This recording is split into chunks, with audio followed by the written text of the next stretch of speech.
you have the stomach to sustain things, your heart tells you to do things, and you have the brains to think on how to evolve and to entail these to the people who are visiting us. And I think that's what Athens is all about right now. Welcome to a new episode of Most Memorable Journeys. Another exciting podcast guest today, a man who is very known in Greece because he has changed the hospitality industry. He is a very, very good hotel manager. And I know that because I know about hotels. I've been around the hotel world for many years, and my daughter studied at EHL. I'm always proud of that. He is the general manager of the Grand Hyatt Hotel in Athens. He is the president of the European Hotel Managers Association. He was Hotel Manager of the Year in 2014. And we're going to find out what else he is, because I know that there is a lot more. Welcome to Most Memorable Journeys, Panos Almyrantis. Elizabeth, thank you for hosting me. But I have to say that at the core of what I am, I'd never introduced myself into something more than a glorified guest relations agent, because that's what we all are. It's a fantastic profession, as very many people say. To me, it's a way of life. It's passion. That's why I always thought that it's all about people, and it still is about people. But don't you think it would be nice if we were all a glorified guest relations agent in life? I think that this is a fundamental element of success and of happiness. Without happiness, you cannot do things right. If you're not happy in your personal life, in your social life, in your family life, in your professional life, then there is absolutely no way that you will be successful. So success definitely passes from happiness and from being a glorified communicator or curator, I would say, in life. Yeah, and you can't really fake it. It has to be authentic, because otherwise it shows. I think that the word that you just used, authentic and authenticity, is something that we all have a need for. And, very often we talk about luxury, and I always say that luxury is entailed by people in a very different way. Luxury to you might be to have a dinner, let's say, in a glorious restaurant on a top floor in New York. Luxury to me might be to be in a nice taverna and enjoy some nice Cypriot and Greek delicacies. It all has to do with what we have a need for, and that's what it's all about. So, I think that you couldn't be more right on what you're saying. And luxury could also be for someone to be able to turn on a water tap or an electricity switch in a place where they don't have such things. So, it's a big, that's a totally other story. Let's talk about hospitality. When did you think that you would want to go into the hotel industry? Well, it's very funny, but I never had anyone in my family who was part of the hospitality industry or hotels. The only closer to hospitality or hotel image was my aunt, who used to work in summers at the Club Mediterranean, at that time in Corfu, because my mom comes from Corfu. So, she took me with her 2 or 3 times, and I always got, shocked in a positive way as a child from, this huge buffet arrangements with lobsters and with animators going around and clapping hands. And we're talking about the Club Mediterranean back in the late 70s, beginning of 80s. So you can imagine the luxury element, which, to go back to what we were saying before, wasn't really luxury, but it was what people had a need for. So we're talking about sustainability today, but Club Mediterranean was sustainable 40 and 45 years ago. So I think that was the first time that I saw something, that was close to the hotels and hospitality. Then I always remember when my parents had someone home, invited someone to come for dinner or to stay over, family members and so on. I always looked for the details like the spoon, the knife, how the table arrangement is made, opening doors in guest rooms, ensuring at home that we've put a blanket, we've put towels and so on. And then one morning I woke up and I said to my mom and dad, I want to follow hotels. Naturally, none of them knew what this is. And I have to say that at that time, we had a sort of a stereotype by saying that if you follow hotels, you will be a glorified waiter. And, I always think about what made me feel mesmerizing when it comes to this way of life, the hotelier. I never thought that I would make it to a GM. In fact, I don't think that none of us back in the school that I studied, in the Swiss school that I studied, thought that we're going to make it as general managers. Because what really, in inverted quotes, seduced us was, the body language of the waiters when they were asking from guests what they wish to be treated with, or the concierge, the clef door that we saw. And one day we graduated school and we said, we're now out. We're the ones who are going to do that.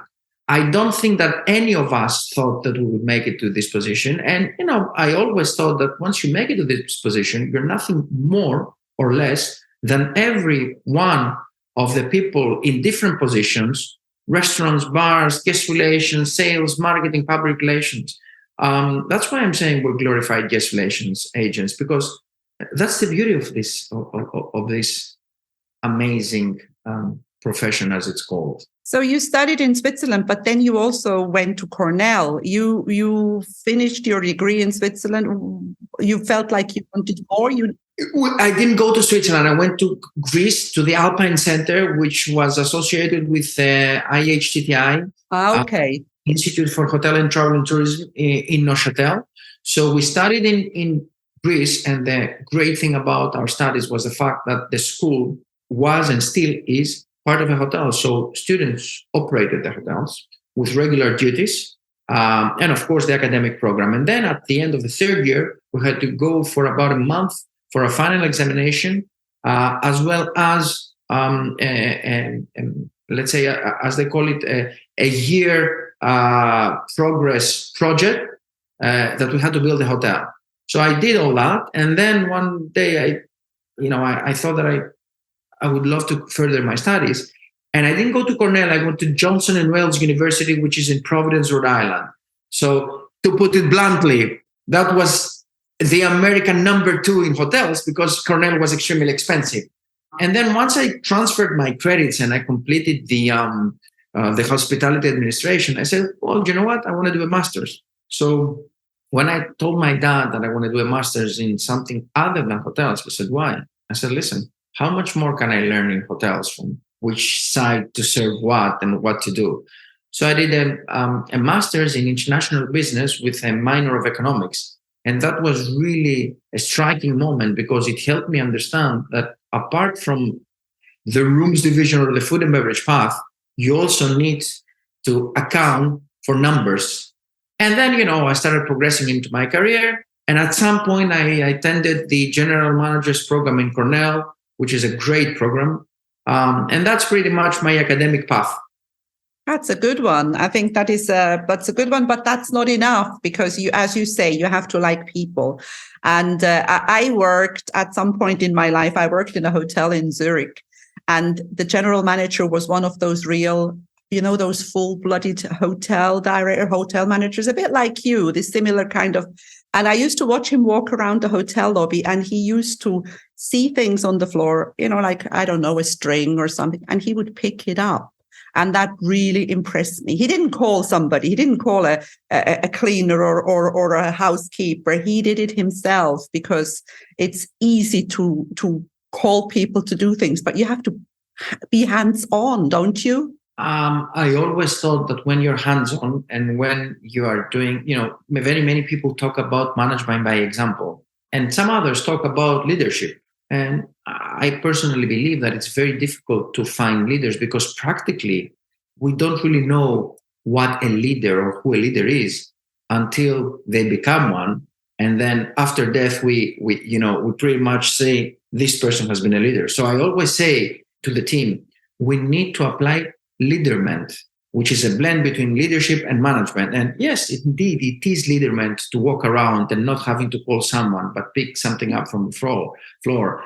It is leaderment to be in the lobby when it's extremely busy, and when you see, the reception team and the guest relation team facing challenges or talking to guests, and you jumping in and acting as a guest relation agent in an effort to assist them.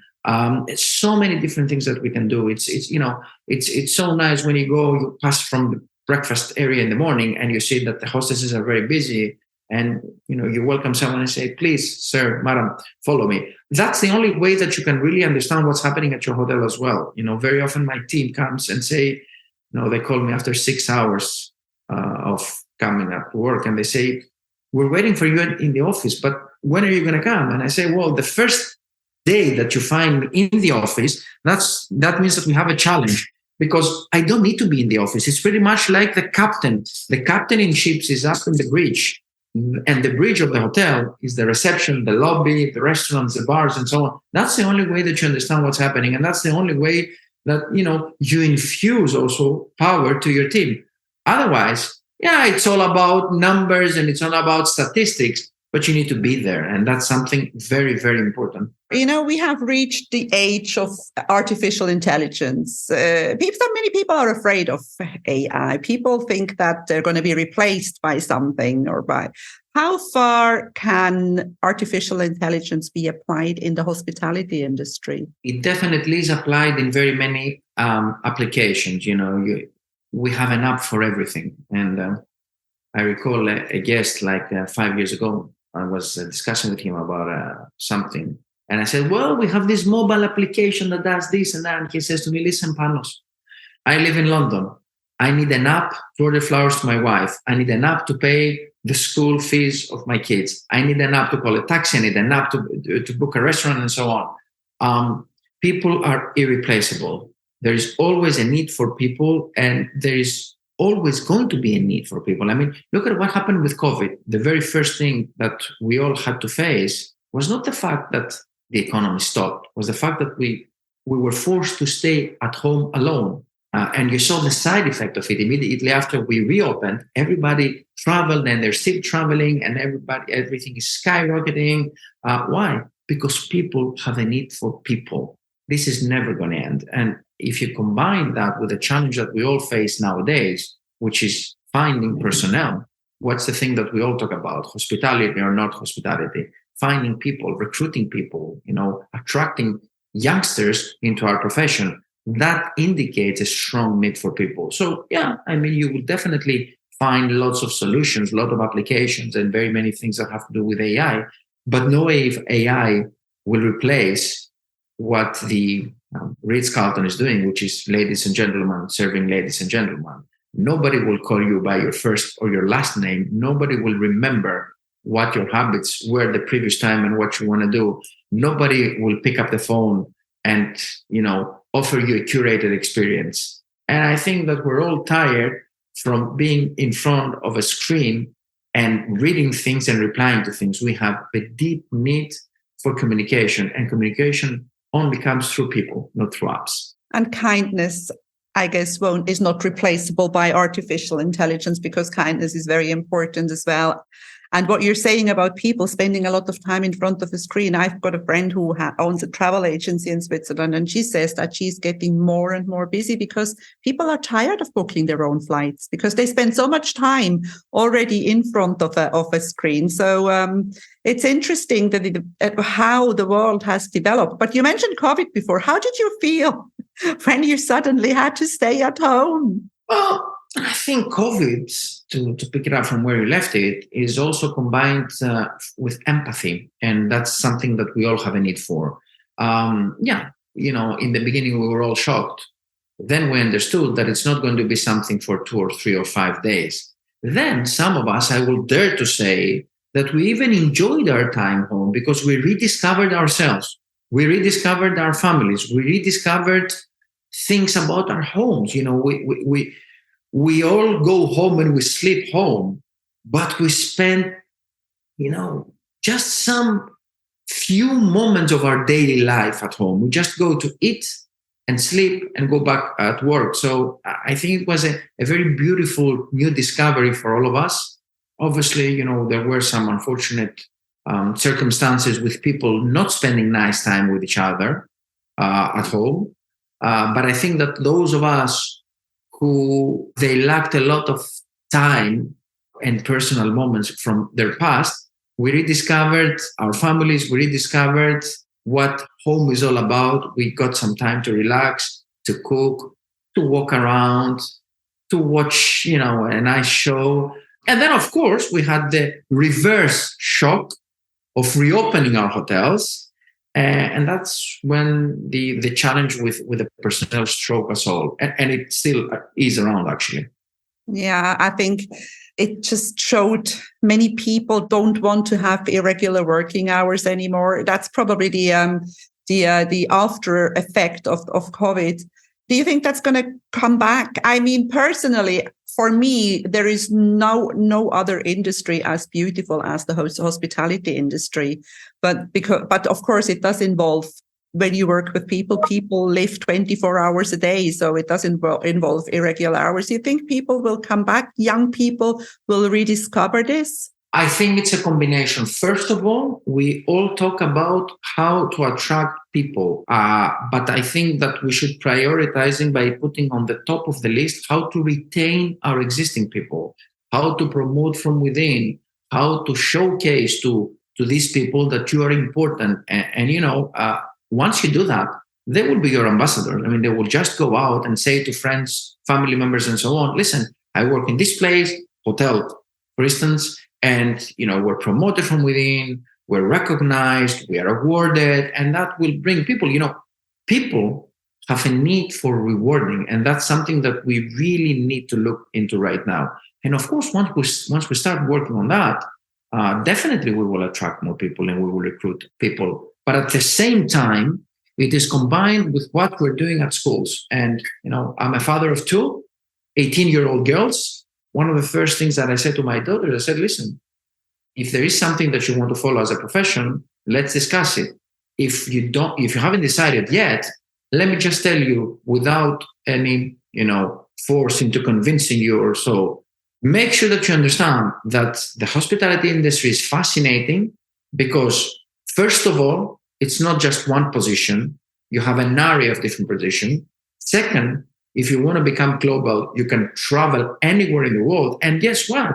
You don't have to account for where you're going to stay, what you're going to spend, what you're going to eat. Usually it goes with the territory, which is the only profession that gives you that. You become bi or multilingual, provided that you want, to work in different countries. You get to explore the world.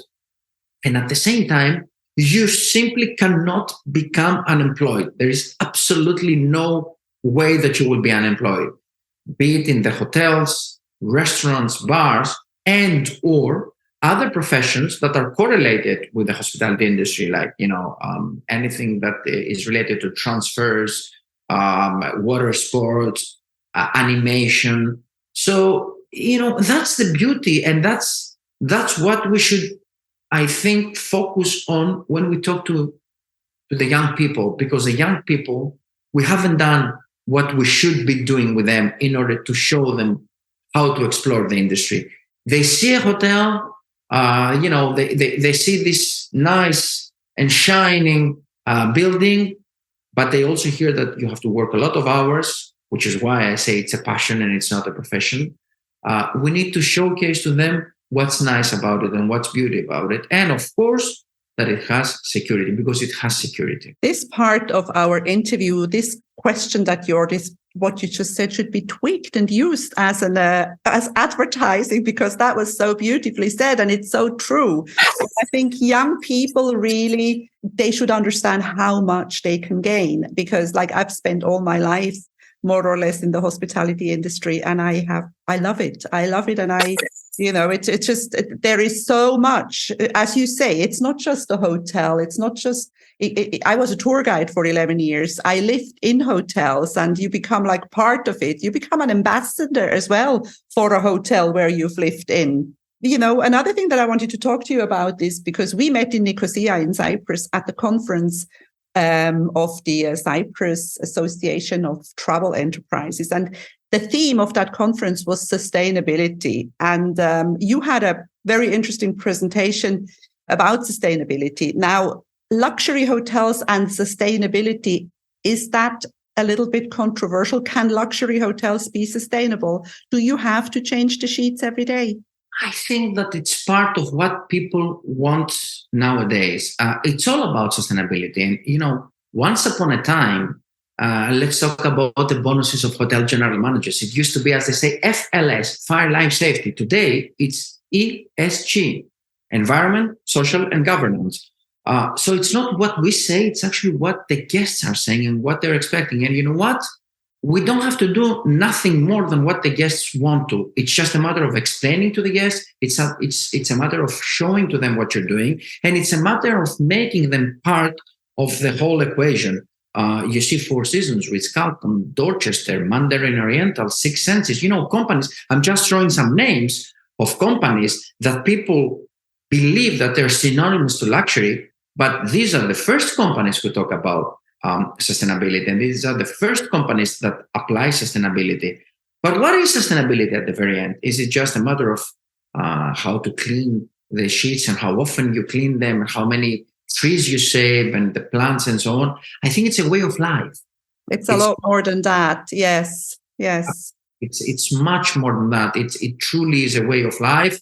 And, until about 5 or 6 years ago, we used to blame those guests who were talking about sustainability. And there was always a funny story. Now, we've been talking about Panos Almyrantis, the hotel general manager, but I want to talk about the man a little bit, because this is a travel podcast after all. Where do you go on holidays? What is your favorite place in Greece, for example? You said you're from Corfu. Corfu is one of my favorite places in Greece. My mom is from Corfu and my late dad was from the Peloponnese. So I have a different blend. Very often I talk to my friends and I say, and by the way, I'm 50 years old. So, I always said that I have well traveled within the country, but I very often to say to friends that if us Greeks were clever, we would not travel to any other part of the world and we would just explore the thousands of islands that we have because of the different, local cuisines, the style of the architecture, the infrastructure. We have rocky islands, but we have very enriched and very green islands. What I like to do is I like to spend time in places like my wife comes from the area of Volos. Okay. That's where I used to take the bus to when Olympic Airways was on strike. So I'm sure that you are familiar of Mount Pelion. Yes. So my wife has a small hotel up by the ski slopes, and I spent fantastic time there, be it during winter or summer. Summer, when we have 35 to 40 degrees Celsius, I go up there and it's so relaxing. I really enjoy it. Skiathos is a very beautiful island with amazing beaches. Corfu, but also the Peloponnese and the northern part where you can drive by car. I have been very privileged in my life, and because of my profession, I have really well traveled all over the world to so many different countries. But, no offense, I never encountered the beauties that Greece has. And as I said, again, it's still so unexplored to me. There are so many different places and parts that I can go with my family. And I try to make sometimes, I have 2 girls that are 18 years old and 1 baby, which is 4 months old. So, we still have some time to travel. A lot of work to do. Yeah. I'm quite busy, I have to say. But you are right about Greece. I mean, Greece was my first love. I went as a very young tour guide to Rhodes for my first summer and then to Skiathos. But I still now, when I sometimes want to meet up with a friend I come from Cyprus, they come from Switzerland. We met in Thessaloniki, we drove to Halkidiki, we went to Vergina. There's so much to do. When you think of the north of Greece towards the border of North Macedonia, that's a completely different world.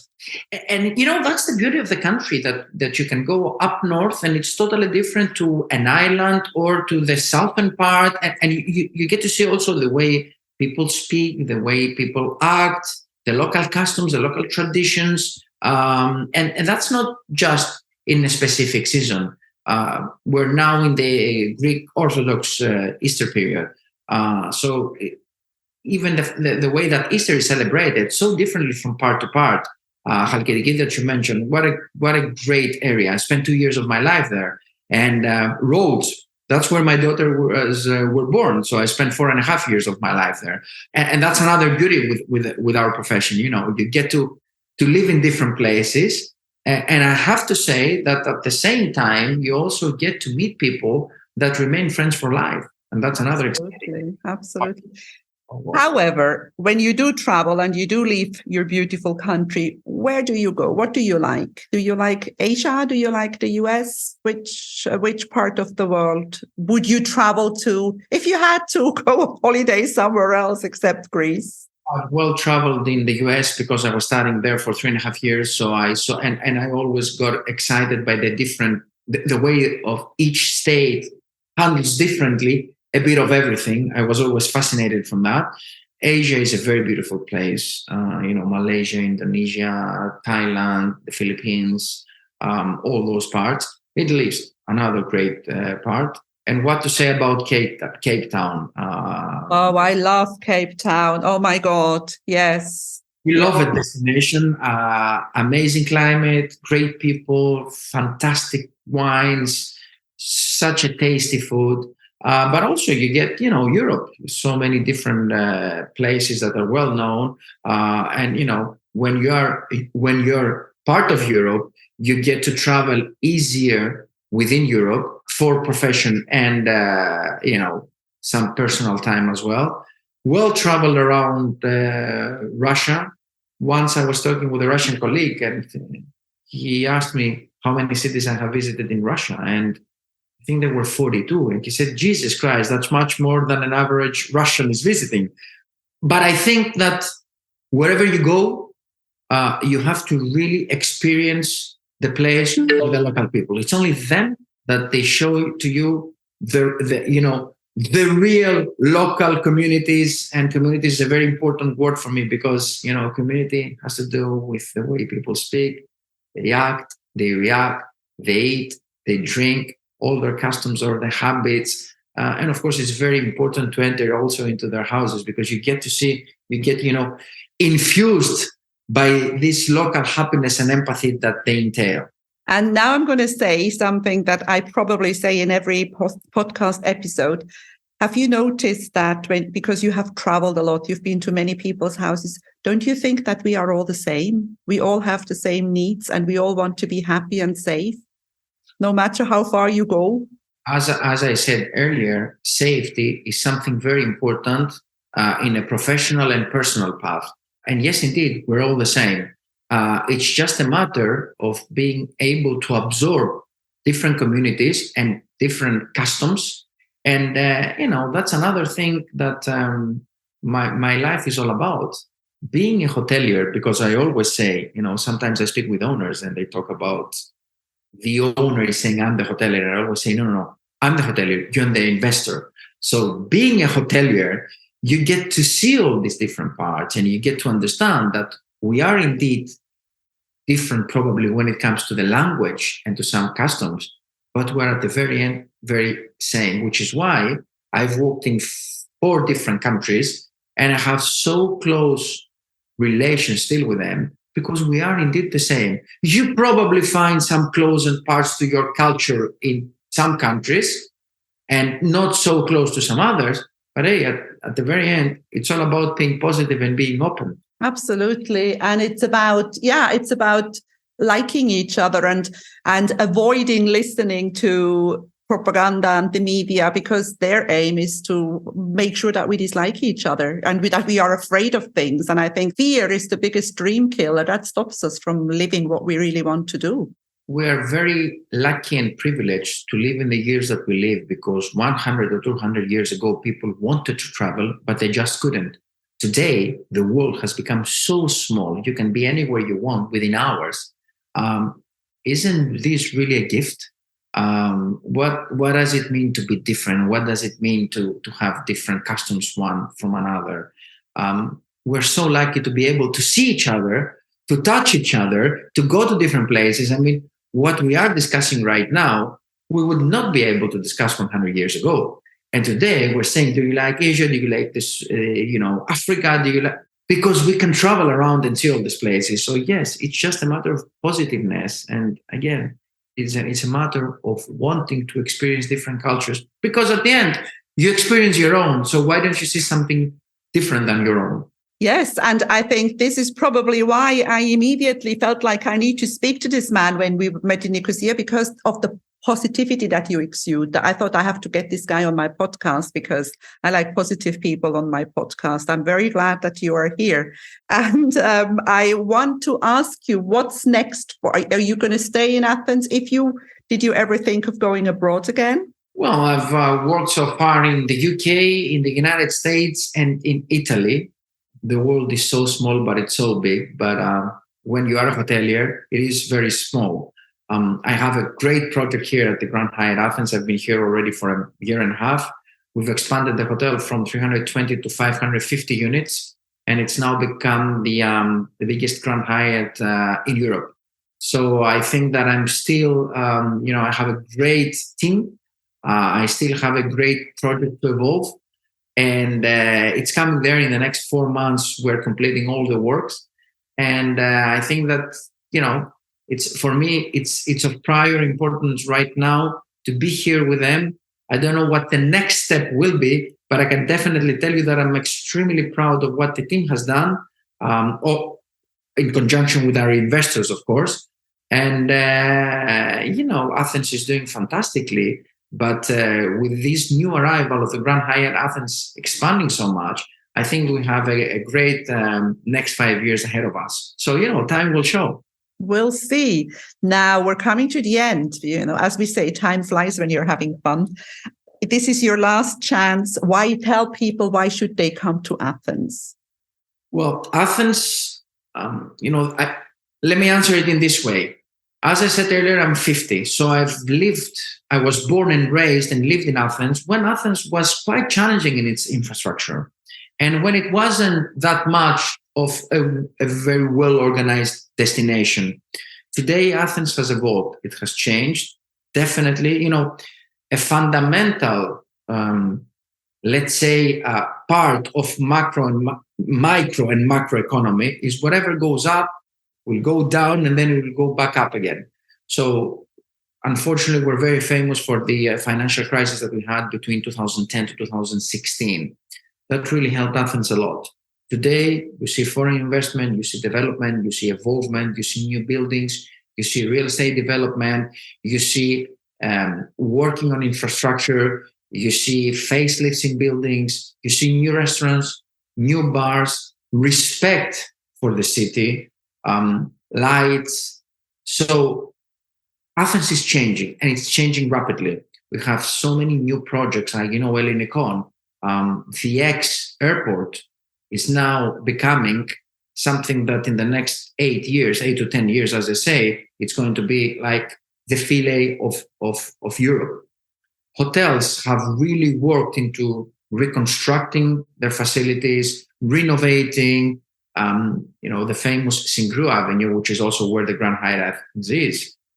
10 years ago, if you would go in it, if you would hop on a taxi from the, let's say, beachfront to the city center, you would see deserted buildings and so on. Today, you're talking about a full facelift in everything, hotels around, new restaurants, new bars, and of course, this very well put Athens Riviera in inverted quotes concept, which is how we call the promenade, and its connectivity with the Athens city center, where you have the Acropolis, the museums, and so on, is really a great advantage over other European and global cities.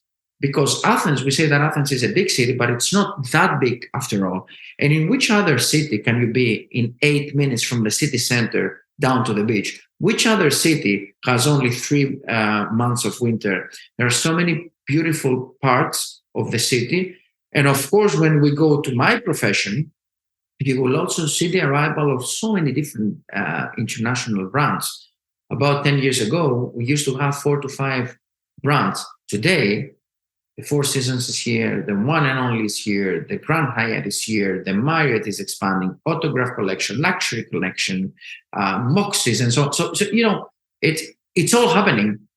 Athens is now the city to come and enjoy. And of course, people are proud. Greek people are proud, be it an Athenian or a Christian one. They are very willing to show to the visitors what our culture is all about. And we have this word that is called the philotimo, which cannot be translated into any other language in the world.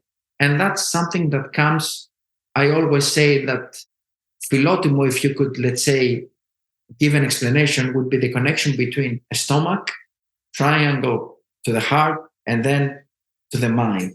And, if this evolves and goes around, it means that you have the stomach to sustain things, your heart tells you to do things, and you have the brains to think on how to evolve and to entail this to the people who are visiting us. And I think that's what Athens is all about right now. I don't think you could have ended this any better. Fantastic. Thank you so much for being on Most Memorable Journeys today, Panos Almyrantis. Thank you.